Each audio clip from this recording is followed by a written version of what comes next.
Beyin dalğaları. Biz görməsək və fərqində olmasaq belə, beynimiz elektrik fəaliyyəti ilə fasiləsiz şəkildə işləyir və yaşadığımız hər an müxtəlif dalğa tezliklərindən istifadə edir. Həmin anda nə etdiyimizə bağlı olaraq bu dalğaların tezliyi dəyişir. Bəzi insanlarda müəyyən dalğa növləri daha aktiv olur. Hər bir dalğa müəyyən bir tezliyə və titrəyişə malikdir. İngilis fizikçi Richard Ketton 1875-ci ildə beyindəki ritmlərin yaratdığı elektrik axınını kəşf etmişdir. Beyin dalğaları beyindəki çoxsaylı sinir hüceyrələrinin müəyyən aralıqlarla aktivləşməsi nəticəsində yaranır. Bu siqnallar neyronal salınım adlanır və müəyyən psixoloji vəziyyətlərlə əlaqəlidir. Bu dalğalarda pozuntu olduqda beyin gücü zəifləyə bilər və bu yaddaş problemlərindən tutmuş, psixi xəstəliklərə qədər bir çox problemlərə səbəb ola bilər. Alman alimi Hans Berger isə 1924-cü ildə sadə bir radio cihazı ilə xəstəxanalarda EEG beynin elektrik aktivliyi adlanan ölçməni həyata keçirdi. O vaxtdan etibarən elektrodlar dəridə müəyyən nöqtələrə yerləşdirilərək beynin elektrik fəaliyyəti ölçülməyə başlandı.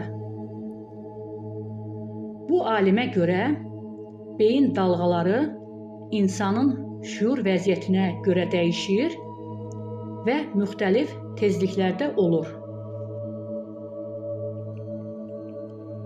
Tezlik bir saniyədə dalğanın neçə dəfə təkrarlandığını göstərir. Beyin dalğaları 5 əsas qrupa bölünür. Gamma, beta, alfa, teta və delta. Gamma dalğaları. Bu ən yüksək tezlikli dalğadır. Təxminən 30-80 Hz, yəni saniyədə 30-80 dəfə təkrarlanır. Əvvəllər bu dalğa haqqında az məlumat var idi. Çünki EEG ilə onu tutmaq çətin idi. İndi bilirik ki, bu dalğa yüksək səviyyəli idrak fəaliyyətləri ilə bağlıdır. Duyğularımızdan gələn məlumatları, gördüklərimizi, eşitdiklərimizi, qoxuları və toxunuşları tənzimləyir. Bu səviyyə insan beyninin ən yüksək performansda işlədiyi anları təmsil edir. Dərin anlayış və ani aydınlanma anları məhz bu dalğa ilə əlaqələndirilir. Öyrənmə, yeni məlumatları qəbul etmə və emal etmə qabiliyyəti ilə əlaqəlidir. Bu fəaliyyətlər zamanı beyin qamma dalğasından istifadə edir. REM yuxu mərhələsində də aktivdir. Bu zaman beyin çox sürətlə işləyir və yuxular bu mərhələdə görülür. Beta dalğaları. Bu, oyanıqlıq vəziyyətində olan beyin dalğasıdır. Konsentrasiya, analiz etmə, gündəlik problemləri həll etmə bu dalğa ilə mümkündür. Xarici stimullara və emosional siqnallara dərhal reaksiya verməyə kömək edir. Bu dalğa gündəlik həyatımızı idarə edən əsas mexanizmdir. Amma uzun müddət burada qalmaq daxili gərginlik və narahatlığı artırır. Təhlükələrə qarşı bədəni qoruyur. Beta aktiv olduqda digər dalğalar zəifləyir.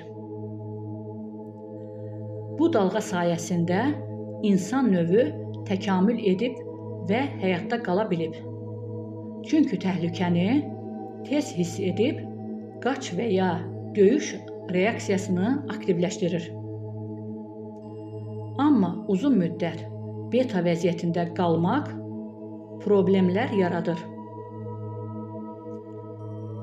Stres, narahatlıq, rahatlaya bilməmək, bu zaman bədənin özünü sağaltma sistemi zəifləyir, çünki əsas məqsəd sağ qalmaq olur. Əslində, təhlükə keçdikdən sonra beyin alfa vəziyyətinə keçməlidir. Amma müasir dünyada bu baş vermir. Artıq təhlükə vəhşi heyvanlar deyil, insanların sözləri və davranışlarıdır. İnsan beyni bunları təhlükə kimi qəbul edir. Nəticədə insan davamlı beta vəziyyətində qalır və bu da sağlamlığa çox zərər verir. Alfa dalğaları 8-12 Hz. Bu dalğa rahatlıq, hüzur və fərqindəlik vəziyyətidir. Məsələn, musiqi dinləyərkən, gəzinti edərkən, kitab oxuyarkən, dənizdə üzərkən, uşaqlarla vaxt keçirərkən,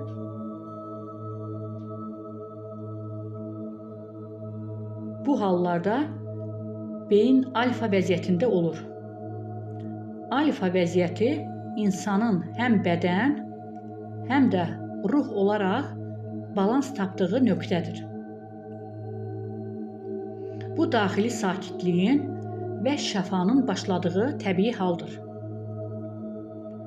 Ən vacib xüsusiyyəti, bədənin özünü sağaltma sistemi tam güclə işləyir, İnsan daha sakit qərarlar verir və problemlərə daha aydın yanaşır.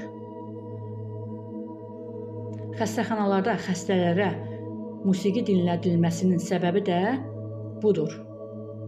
Aşiq olan insanlarda beyin alfa vəziyyətində olur. Buna görə aşiq olan insanlar daha pozitiv və özlərini xoşbəxt hiss edirlər. Bu vəziyyətdə stres, qorxu, narahatlıq olmur. Teta dalğaları 4-8 Hz.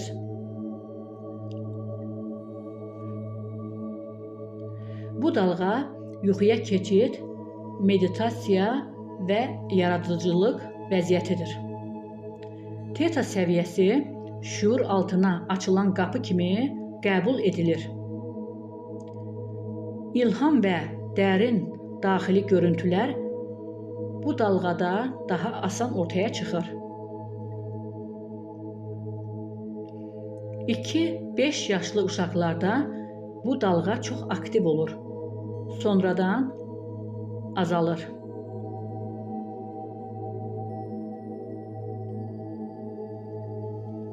Bu dalğa yaradıcılığı yüksək olan insanlarda daha aktivdir.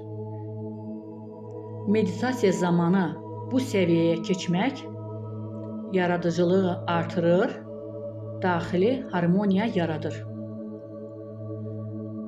Delta dalğaları 0,4 Hz. Bu dalğa dərin yuxuda aktiv olur. Bədənin yenilənməsi baş verir. Delta vəziyyəti bədənin ən dərin bərpa və yenilənmə mərhələsidir. Bu səviyyədə insan tam təslimiyyət halına keçir və enerji sistemi yenilənir. Böyümə hormonu məhz bu mərhələdə ifraz olunur. Şuur altı bu dalğa ilə aktiv olur və hipnoz zamanı bu səviyyədən istifadə edilir. Bu vəziyyətdə bədən bərpa olunur, enerji yenilənir.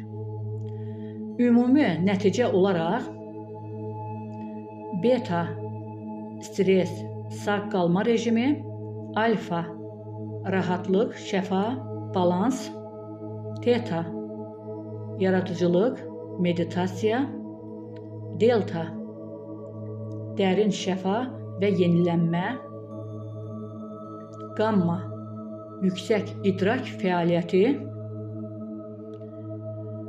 Həyat keyfiyyətimizi müəyyən edən əsas amil bu dalğalar arasında nə qədər balansda qala bilməyimizdir. Şuurlu şəkildə alfa və teta vəziyyətinə keçməyi öyrənmək daxili transformasiyanın açarıdır. İnsan üçün ən sağlam vəziyyət alfa və teta dalğalarında daha çox qalmaqdır. Göründüyü kimi, həyatımızın keyfiyyəti yalnız başımıza gələnlərlə deyil, beynimizin hansı dalğada işlədiyi ilə bağlıdır. Bəlkə də dəyişməli olan həyatın özü deyil, sadəcə daxili vəziyyətimizdir.